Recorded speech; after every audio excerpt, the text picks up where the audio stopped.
नमस्कार। बहुत सारे कमेंट आ रहे थे कि सर ये बीएससी नर्सिंग प्रोग्राम क्या है? इस बीएससी नर्सिंग प्रोग्राम के बारे में कुछ डिटेल से बताइएगा। आज वो डिटेल बताने वाला हूँ बच्चों। इस क्लास के बाद में आपको भले ही किसी भी क्लास को देखने की ज़रूरत नहीं पड़ेगी, क्योंकि सारे कॉन्सेप्ट इससे रिलेटेड जो भी होंगे वो सारे बता दूंगा। सबसे पहले मैं अपने बारे में बता दूं, मैं Vikas Kumawat, HOD mental health department में मुझे लगभग 10 साल का एक्सपीरियंस है नर्सिंग के डिपार्टमेंट का, और 10 सालों से मैं कॉलेजों के अंदर, नर्सिंग कॉलेजों के अंदर स्टडी करा रहा हूँ। मोस्ट इंपॉर्टेंट कॉन्सेप्ट होगा, हर एक छोटी से छोटी बारीक से बारीक नॉलेज भी आप लोगों को इस सेशन में मैं प्रोवाइड करने वाला हूँ। चलते हैं सबसे पहले, नर्सिंग क्या है? नर्सिंग एक स्वास्थ्य देखभाल का प्रोफेशन है। इसको हम प्रोफेशन में काउंट करेंगे। ये एक प्रोफेशन होता है बच्चों, क्लियर है ना, जिसका बेसिक टारगेट होता है शिक्षा, सेवा और समर्पण। ये तीन चीजों के बेस पर काम करता है नर्सिंग: शिक्षा, सेवा और समर्पण।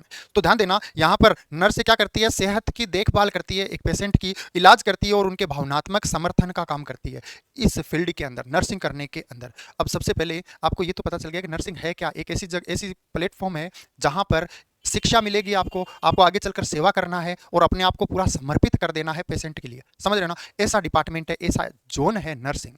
अब इसमें आगे चलने से पहले मैं आपको पहले ये बता दूं कि कौन कौन सी वैकेंसियां आगे जाकर आती है जिसकी वजह से आपको नर्सिंग करना चाहिए। नर्सिंग करने के लिए टारगेट केवल सेवा ही नहीं है, थोड़ा बहुत मेवा भी होता है भाई, सैलरी, क्योंकि आप भी अपना गुजारा करेंगे तो सेवा के साथ में कुछ अर्निंग भी मिलती है। तो सबसे पहले तो डिटेल बताने से पहले मैं आपको बता दूं कि कहाँ कहाँ पोस्टिंग होती है। तो ध्यान देना, यहाँ पर मैंने 2 जोन बनाए हैं। उसमें सबसे पहले पर आता है एनएचएम। एनएचएम क्या होता है? यह है नेशनल हेल्थ मिशन। यहाँ पर भी नर्सों को अपॉइंट किया जाता है, और सबसे बड़ी पोस्ट की बात करें ना तो वो भी आती है अभी, जैसे जैसे अपन इनसे आगे बढ़ते जाएंगे हाई पोस्ट आती जाएगी, क्लियर है ना। दूसरे नंबर पर आती है सीएचओ, जिसको बोलते हैं कम्युनिटी हेल्थ ऑफिसर। इसकी भी बहुत ज़्यादा डिमांड होती है। आप लोगों ने देखा होगा पहले से कितने सारी पोस्ट निकली है। अभी 2023 तक अगर मैं बात करूं, 24 तक, तो 2024 तक उत्तर प्रदेश में लगभग 70,000 सीएचओ को पोजीशन मिली है। इसके बाद में केजीएमयू आता है लखनऊ के अंदर, आपने सुना होगा, किंग जॉर्ज मेडिकल यूनिवर्सिटी। ये भी बहुत अच्छी अपॉर्चुनिटी होती है नर्सिंग करने के लिए भी, और नर्सिंग करने के बाद ड्यूटी करने के लिए भी। इसके बाद में नौकरी के लिए और क्या आता है? ईएसआईसी आता है, इसको बोलते हैं एम्प्लॉय स्टेट इंश्योरेंस, ठीक है ना। इसके अंदर भी पोजीशन आती है, और ये भी कैरियर की एक बेस्ट अपॉर्चुनिटी है। अभी मैं आपको ये भी बताऊंगा किसकी सैलरी कितनी होती है। एक आता है बच्चों डीएसएसबी, क्लियर है ना, सॉरी डीएसएसबी, क्लियर है ना। इसके बाद में और क्या आता है? आरआरबी आता है, नाम सुना होगा आपने, रेलवे रिक्रूटमेंट बोर्ड। बहुत अच्छी है, सेंट्रल पोस्टिंग होती है, और एक बार लगने के बाद लाइफ पूरी तरीके से सेटल होती है। इसके बाद आता है बच्चों आरएमएल, राम मनोहर लोहिया के नाम से ये जाना जाता है। यहाँ पर भी बीएससी नर्सिंग या जीएनएम करके आप पहुंच सकते हैं। इसके बाद में आता है UP UMS, Uttar Pradesh medical university है ना, जो सैफई इटावा के नाम से जाना जाता है इसको। इसके बाद में आता है नॉर्सेट, जो हर एक स्टूडेंट की चाहत होती है यहाँ तक पहुंचने की, और बहुत सारे स्टेट की वैकेंसियां भी निकलती है, बहुत सारी स्टेट की निकलती है, बहुत सारी इंश्योरेंस से रिलेटेड वैकेंसियां निकलती है। तो आप नर्सिंग कर रहे हैं, किसके लिए कर रहे हैं? इनके लिए। आपको सेवा करनी है, पर सेवा करने का भी एक स्थान होता है, कौन सा है? ये सब है। आप आज नर्सिंग कर रहे हैं ना, आपका कल का टारगेट क्या है? इनमें से एक टारगेट होना चाहिए, क्योंकि आप जब बोलते हैं ना पूत के पैर पालने में दिख जाते हैं जी, तो उसी तरीके से आप नर्सिंग में एंट्री कर रहे हो ना, तो एंट्री एक गोल लेके करोगे ना कि मुझे इनमें से कौन से लेवल पर जाना है, आपका टारगेट बेहतरीन होगा, और 4 साल बहुत कब निकलेंगे आपको खुद ही पता नहीं चलेगा। अगला बात करूं मैं सैलरी की, कि क्या क्या सैलरी होती है। मैं एडमिशन वाले पॉइंट में आऊंगा कि एडमिशन में क्या चाहिए, कैसे होता है एडमिशन, पर उससे पहले आपको पहले नर्सिंग का तो बता दूं, पता चले आप जिस डिपार्टमेंट में जा रहे हो आपको उसके बारे में पता है कि नहीं है। समझ रहे ना? तो सैलरी की बात करें तो ध्यान देना, ये मैंने सैलरी लिख दी, पर ये किस किस की सैलरी है? अगर एनएचएम की बात करूंगा तो 17,200 से लेकर 40,000 तक इसकी सैलरी होती है हर महीने की, ठीक है ना, एनएचएम की। एनएचएम के बाद अगर सीएचओ की बात करूं तो इसकी लगभग 17,200 से लेकर 40,000, 45,000 हो गई। अभी 5,000 और बढ़ गया बच्चों, इसके अंदर थोड़ा सा मिस हो गया। अभी इसकी 45,000 सैलरी कर दी, और 20,000 होगी, 20,000 से लेकर 45,000 सैलरी अभी इसकी हो चुकी है। इसकी जो सैलरी है वो 25,000 है।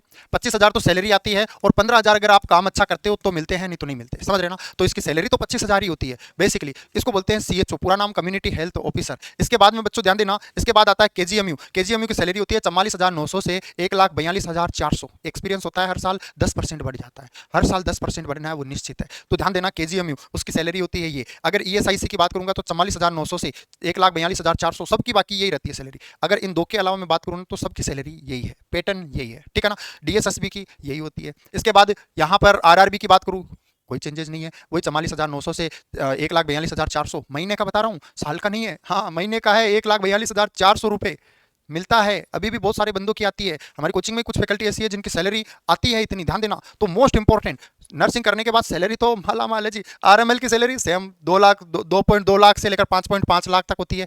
यूपी यूएमएस की सैलरी 44,900 से 1,42,400। अगर नॉर्थ सेट की बात करेंगे जिसकी 44,900 से सेम सैलरी, कोई अंतर नहीं होता। पर मोस्ट इंपॉर्टेंट ये जो सैलरी देख रहे हैं ना, इसके अंतर कहाँ पर आता है? स्टार्टिंग से, कि कितने से स्टार्ट होती है, ठीक है ना। किसी की 44,000 से स्टार्ट होती है, किसी की 70,000 से स्टार्ट होती है, किसी की 80,000 से स्टार्ट होती है। तो अंतर वहां पर आता है, समझ रहे हो ना। बाकी ये था सैलरी वाला पॉइंट। बात बताओ समझ में आई कि नहीं। देखो, जो आप अगर नर्सिंग करोगे तो आपका पहला टारगेट तो अर्निंग भी होगा, है कि नहीं। पर अर्निंग का भी आपको पता होना चाहिए कि आप इस टारगेट के लिए नर्सिंग कर रहे हैं, और आपको वो चीज़ हमेशा याद आनी चाहिए। अब हम आज के इस सेशन में क्या क्या देखने वाले हैं, तो ध्यान देना। सबसे पहले हम देखेंगे कि हमें नर्सिंग क्यों करना चाहिए, वाई नीड, क्यों जरूरी है।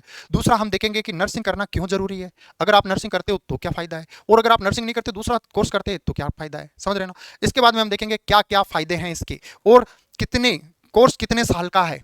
आप अगर नर्सिंग करेंगे तो कोर्स का भी तो पता होना चाहिए कि कितने साल का कोर्स होता है। और लास्ट हम देखेंगे क्या नुकसान हो सकता है आपको नर्सिंग करके, आपका क्या नुकसान हो सकता है। इन सारे पॉइंटों को देखते हैं एक एक करके। सबसे पहले आता है वाई नीड, हमें नर्सिंग की जरूरत क्यों है, वाई नीड नर्सिंग, नर्सिंग की हमें जरूरत क्यों है। तो देखो ऐसा है, नर्सिंग क्या है, हाथ का स्किल है। आने वाले टाइम में अगर रोबोटिक वर्क भी आया तब भी हमारा काम कहीं लॉस नहीं होगा। यहाँ पर देखिएगा, बीमारियों के बढ़ते नर्सेज की डिमांड नेशनल और इंटरनेशनल लेवल पर बहुत ज़्यादा है। हर साल डिमांड बढ़ती है, चाहे जितने नर्सिंग करके निकले, फिर भी डिमांड नर्सेज की बढ़ रही है। आपको पता है अपने यहाँ पर अपन 1,42,000 तक सैलरी दे रहे हैं, यूएस अमेरिका वाले 6 लाख रुपए सैलरी दे रहे हैं मंथली। और जो अलग अलग सिटीज है ना, अलग अलग देश, वहां पर अलग अलग पैकेज है। जर्मनी वाले लगभग 2.5 लाख सैलरी दे रहे हैं। तो अलग अलग जगह पर अलग अलग सैलरी पैकेज है। क्यों? क्योंकि वहां के लोगों में इतने सारे नर्सेज नहीं है कि हेल्थ केयर फैसिलिटी को अच्छा बना सके। तो यहां से हर साल बहुत सारे लोग इंडिया से बाहर की कंट्रियों तक भी जाते हैं, ठीक है ना। और अगर इंडिया की बात करूं तो यहां पर भी डिमांड है। देखना इतने सारे नर्सेज है, पर आप एक भी नर्स को ऐसा नहीं देखोगे जिसके पास जॉब नहीं है। हर एक नर्स के पास जॉब है। सो व्हाई नीड, इसका जवाब तो मिल गया कि बीमारियां बढ़ेगी। अभी 2020 में कोरोना आ गया था, सोचा देखा ना कितने नर्स की रिक्वायरमेंट बनी। हर 3-3 4-4 साल से एक नई बीमारी आ रही है। तो नर्सों की डिमांड कभी खत्म नहीं होगी। अगला अगला है पॉइंट, नर्सिंग करना क्यों जरूरी है। अब आता है नर्सिंग करना क्यों जरूरी है, हम क्यों करें नर्सिंग। नर्सिंग के अलावा भी तो बहुत सारे कोर्सेज है, क्या उनको भी तो हम कर सकते हैं, पर नर्सिंग करना ही क्यों जरूरी है। तो ध्यान देना, आज के 5 से 10 साल बाद जो कैरियर अच्छा होगा ना, वो किसका है, केवल और केवल नर्सिंग का। आज के 5 साल बाद में अगर कोई बेरोजगार नहीं होगा, 10 साल बाद में अगर कोई बेरोजगार नहीं होगा, तो वो केवल होगा नर्स। क्योंकि अभी आप लोग सुन रहे हैं रोबोटिक वर्क, रोबोट आ रहे हैं, है ना। और रोबोट आएंगे तो जनरली सारे काम उन्हीं के जरिए होने लगेंगे, मोस्टली उन्हीं के जरिए होने लगेगा। पर वो इंजेक्शन भरने का काम है ना, वो तो फिर भी नर्स ही करेगी। क्योंकि पता चले इंजेक्शन लगा रहा है, पेशेंट बोल रहा है नहीं मुझे नहीं लगवाना, मुझे नहीं लगवाना, नर्स उसको आराम से प्यार से दिलासा देकर फिर लगा देती है। रोबोट क्या करेगा, वो बोलेगा मुझे नहीं लगाना, हाथ रखेगा, तुरंत ये ले लग गया। तो रोबोटिक काम नहीं है। तो ध्यान देना, बहुत सारे जॉब को रोबोटिक वर्क खा जाएंगे, पर नर्स एक स्किलपूर्ण वर्क है, इमोशनल वर्क है, जो कतई रोबोटिक वर्क में नहीं आएगा। और नर्सेज की जरूरत हमेशा पड़ेगी। ध्यान देना, नर्सेज की जरूरत हमेशा पड़ेगी। कहीं सुनामी आ गई, नर्सेज की जरूरत, भूकंप आया, नर्सेज की जरूरत। तो ध्यान देना, नर्सेज एक लाइफ लॉन्ग वाला बोल सकते हो, ऐसा फील्ड है, ऐसा फील्ड है जहां पर डेफिनेटली कामयाबी है, और केवल कुछ समय के लिए नहीं, एक लंबे समय के लिए। अगला, क्या क्या फायदे हैं नर्सिंग करके, फायदे क्या क्या हैं। तो ध्यान देना, एक ऐसा फील्ड है जो कभी खत्म नहीं हो सकता, है ना। एक अच्छी सैलरी है, लिमिटेड टाइम है ड्यूटी का, और एक स्किल बेस्ड कोर्स है, आपकी स्किल का ये भी कोर्स है। इसमें आपके स्किल को बूस्ट किया जाता है, इसमें आपके स्किल को देखा जाता है। तो आपके स्किल से रिलेटेड ये कोर्स है, तो फायदेमंद है। जो आपने सीख लिया ना, वो कभी खत्म नहीं हो सकता। हाथ का काम है, आपने सीख लिया, कभी खत्म नहीं हो सकता। एक अच्छी सैलरी पैकेज है इसके अंदर, मैंने अभी बताया था। और लिमिटेड टाइम की ड्यूटी करनी होती है। दिन की ड्यूटी जा रहे हैं 6 घंटे की ड्यूटी होती है, इवनिंग ड्यूटी जा रहे हैं 6 घंटे की ड्यूटी होती है। तो एक लिमिटेड ड्यूटी करनी होती है, ड्यूटी के बाद में अपना बिजनेस देख सकते हैं, है कि नहीं। तो एक अच्छा फायदेमंद कोर्स है। इसके अलावा अगर मैं बात करूं कि आप कोर्स कर सकते हैं, तो कौन कौन से कोर्स कर सकते हैं, पॉइंट आता है ना भाई। अगर आपको नर्सिंग में जाना है तो आप नर्सिंग में किसका चयन करेंगे, क्या केवल बीएससी नर्सिंग ही है आपके लिए, क्या जीएनएम भी आप कर सकते हैं, या कौन कौन से ऐसे कोर्स है। तो देखिएगा कोर्स कितने साल का है और कौन कौन सा है। तो सबसे पहले हम बात करें एएनएम की। अगर आपके पास अमाउंट कम है और आपको लगता है कि आपको जाना मेडिकल लाइन में ही है, तो आप एएनएम का चयन करिए। ये एएनएम आपको मेडिकल लाइन में ही रखेगा, और बहुत ही कम अमाउंट में हो जाता है, लगभग 1.5 लाख से लेकर 2 लाख तक, सॉरी 2.5 भी नहीं होता, 1.5 से 2 लाख तक का पैकेज होता है। इसके अंदर एएनएम का कोर्स हो जाता है, ठीक है ना। अगला आता है जीएनएम, जनरल नर्सिंग मिडवाइफरी।